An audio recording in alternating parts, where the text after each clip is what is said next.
चलिए श्रृंखला को आगे बढ़ाते हैं। मेन आर्टिकल जो बड़े बड़े थे वो कंप्लीट हो चुके हैं पॉलिटिकल गवर्नेंस के। आज जो है कंप्लीट करेंगे संक्षिप्त सुर्खियाँ।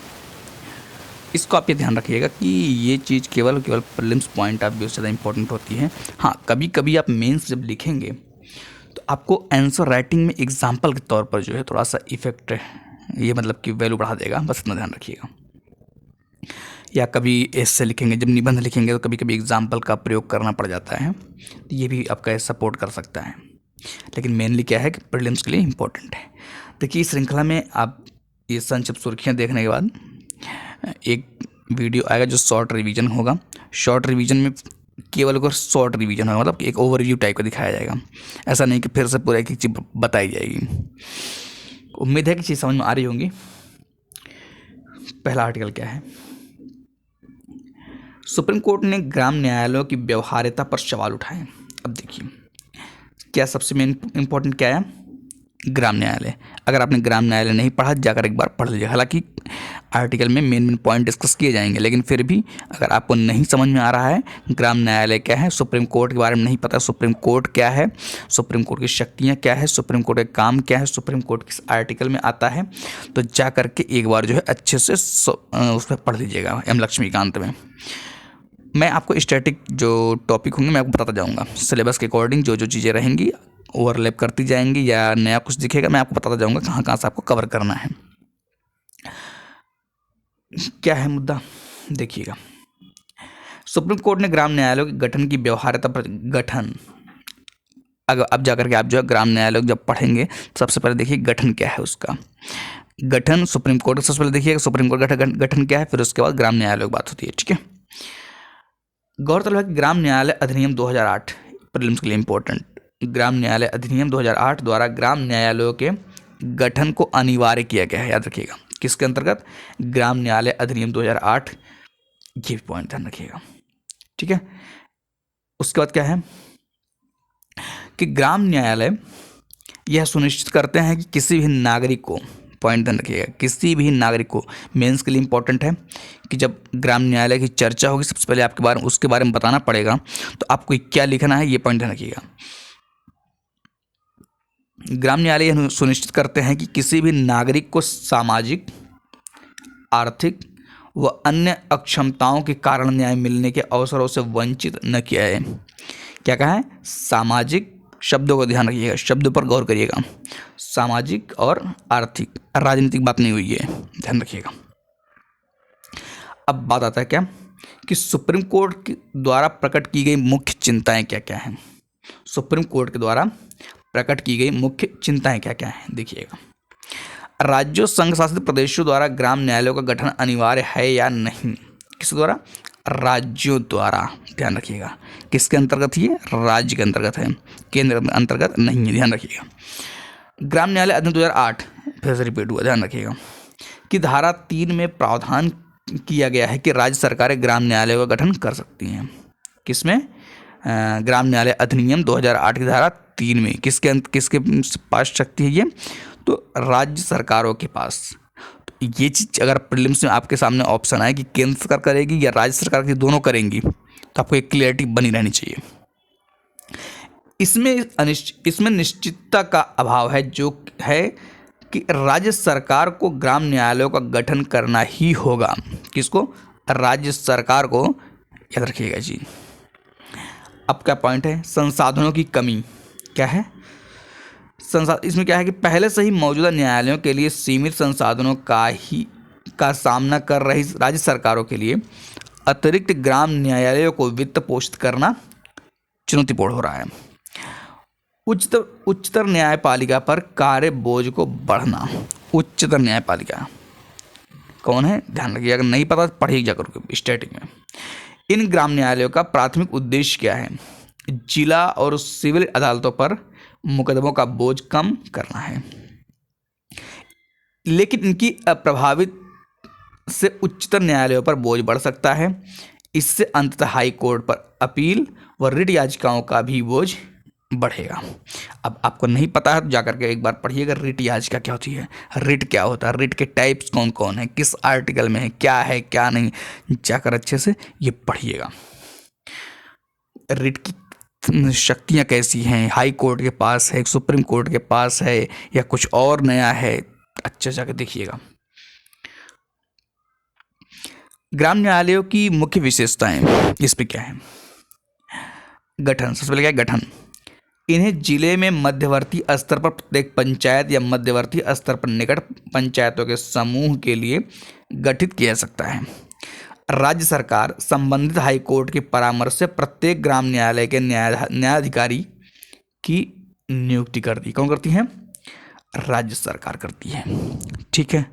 अधिकार क्षेत्र, यह एक मोबाइल कोर्ट होगा। क्या है? यह एक मोबाइल कोर्ट होगा जिसके सिविल और क्रिमिनल दोनों तरह के अधिकार क्षेत्रों का ये पॉइंट ध्यान रखिएगा। कभी कभी ये आता है कि क्रिमिनल नहीं होगा, केवल सिविल होगा।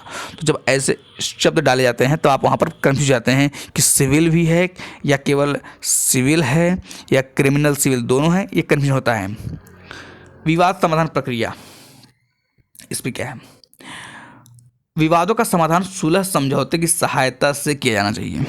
किससे? सुलह समझौता। सामाजिक कार्यकर्ताओं को सुलहकारों के रूप में नियुक्त किया जा सकता है। किसके रूप में? सुलहकारों के रूप में। ये प्राकृतिक न्याय के सिद्धांतों पर काम करते हैं, याद रखिए। किस पर? प्राकृतिक न्याय। अब ये सामाजिक न्याय, आर्थिक न्याय, इस अलग चीज़ है, लेकिन यहाँ पर क्या है, बात हो रही है प्राकृतिक न्याय के सिद्धांतों पर काम। गौरतलब है कि भारतीय साक्ष्य अधिनियम 1872 से बाध्य नहीं है। प्रीलिम्स के लिए इंपॉर्टेंट, बाध्य है, बाध्य नहीं है। तो यहाँ पर आप ये जो स्टेटमेंट जब आएगा आपके सामने तो हो सकता है कन्फ्यूज हो जाए। तो ये चीज़ ध्यान रखिएगा कि भारतीय साक्ष्य अधिनियम 1872 से बाध्य नहीं है। भारतीय साक्ष्य अधिनियम 1872 को भारतीय साक्ष्य अधिनियम 2023 द्वारा प्रतिस्थापित किया गया। ये तो और इम्पोर्टेंट हो गया कि मतलब भारतीय साक्ष्य अधिनियम 2023 के द्वारा भारतीय साक्ष्य अधिनियम 1872 को क्या किया गया है? प्रतिस्थापित किया गया है। और यहाँ पर क्या है कि ये जो है बाध्य नहीं, ये पॉइंट ध्यान रखिए, 1872 के द्वारा जो है बाध्य नहीं है। ठीक है। ग्राम न्यायालयों की कार्यान्वयन की स्थिति, अगर आप फिर से मैं कह रहा हूँ नहीं पढ़ें, जाकर के जरूर पढ़िएगा। स्टैटिक यहीं से तैयार करिए, स्टैटिक ज़्यादा परेशान होने की जरूरत नहीं, जो करंट में आए उसको थोड़ा सा अच्छे से पढ़ते चलिए, स्टैटिक अपने आप चीज़ कवर होती जाएंगी। प्रारंभिक लक्ष्य लगभग 2500 ग्राम न्यायालयों को गठित करना था शुरुआती में। कितना? 2500। हालांकि इसमें से 500 से भी कम गठित किए जा सके हैं। देख रहे हैं ना, टारगेट था 2500, मतलब सफलता नहीं मिली है। तथा वर्तमान में पूरे भारत में केवल 314 ही कार्यरत हैं। मेंस के लिए स्पेशल टॉपिक मिल गया आपको, पॉइंट मिल गया। आप इस फैक्ट को आराम से यूज करेंगे और अपनी बात को स्पष्ट रूप से रखने का प्रयास करेंगे।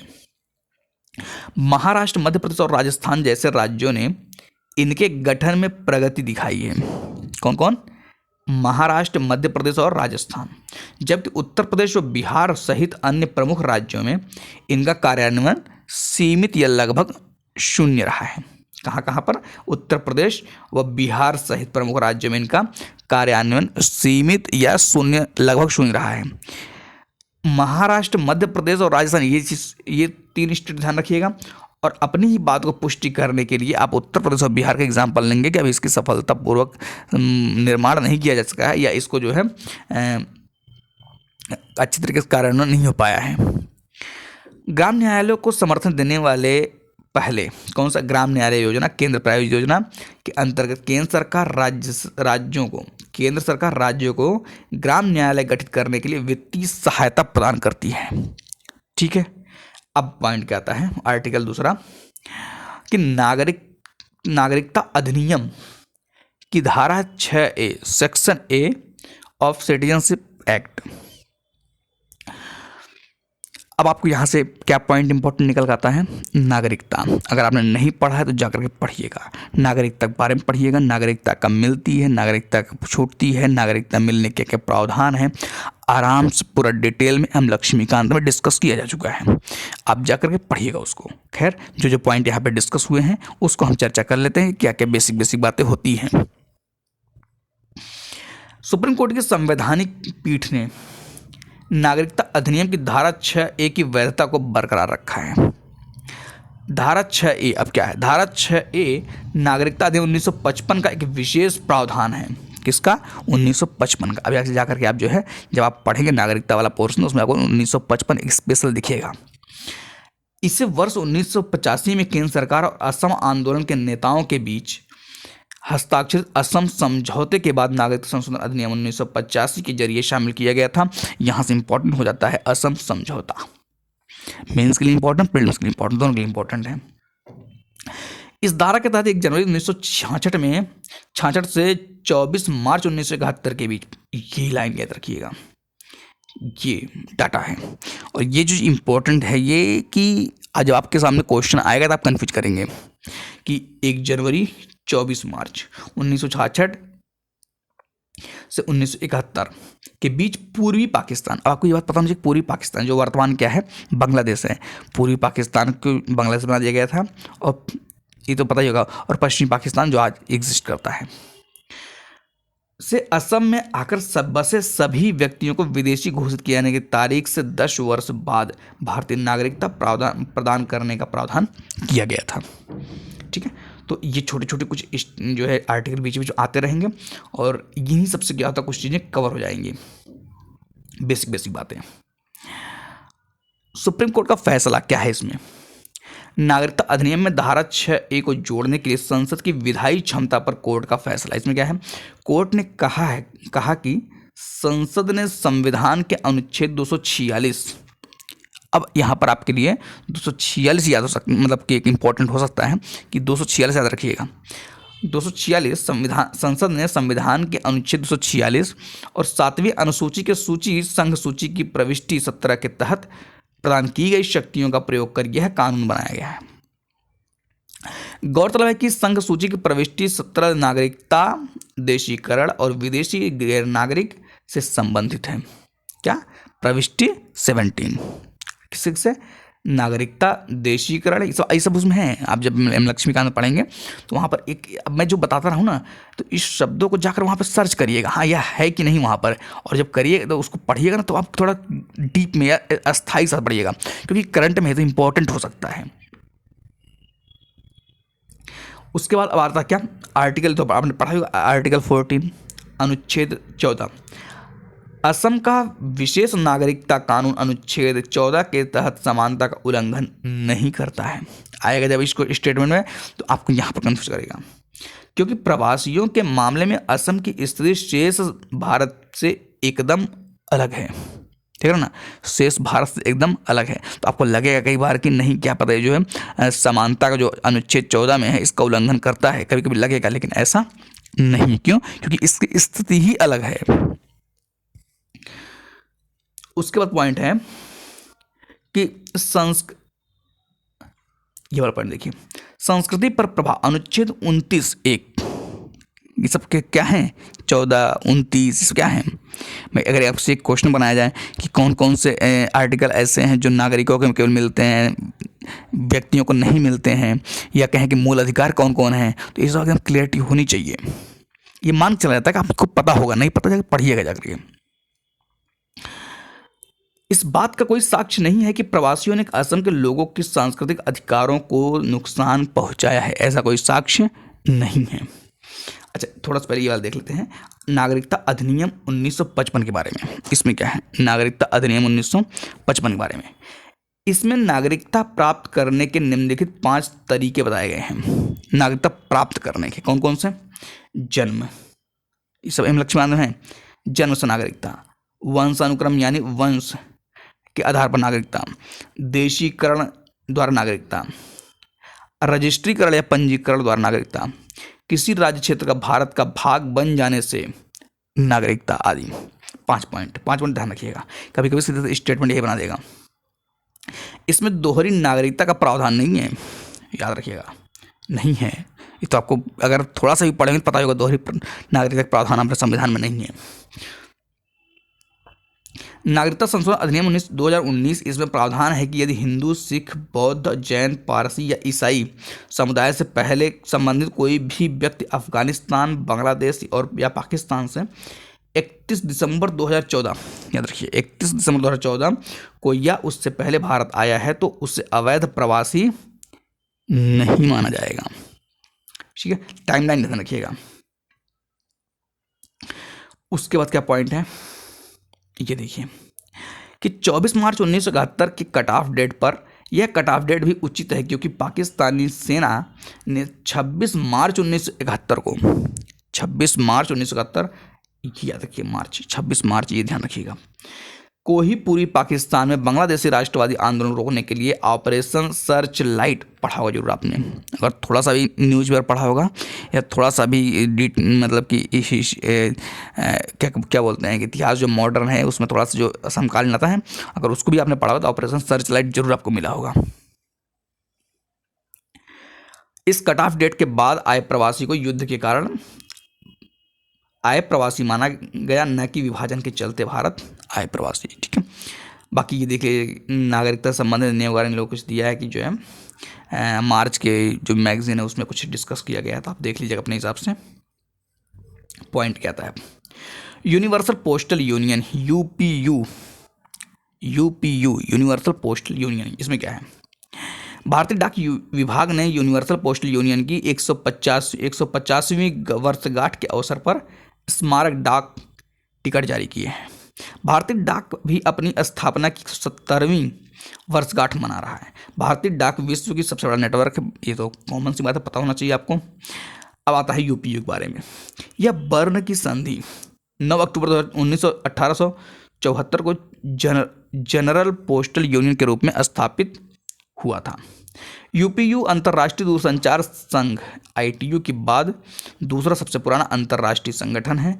आईटीयू 1865 में स्थापित हुआ था। आईटीयू ध्यान रखिएगा, और यूपीयू की स्थापना के अवसर पर प्रतिवर्ष 9 अक्टूबर को विश्व डाक दिवस मनाया जाता है। मुख्यालय कहाँ पर, बर्न, स्विट्जरलैंड। सदस्य 192 देश हैं, ध्यान रखिएगा।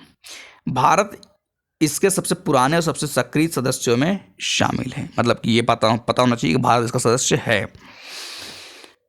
यूपीयू सदस्य संयुक्त राष्ट्र की एक विशेष एजेंसी है। यूपीयू संयुक्त राष्ट्र की एक विशेष एजेंसी है, ये भी आप थोड़ा सा ध्यान रखेंगे।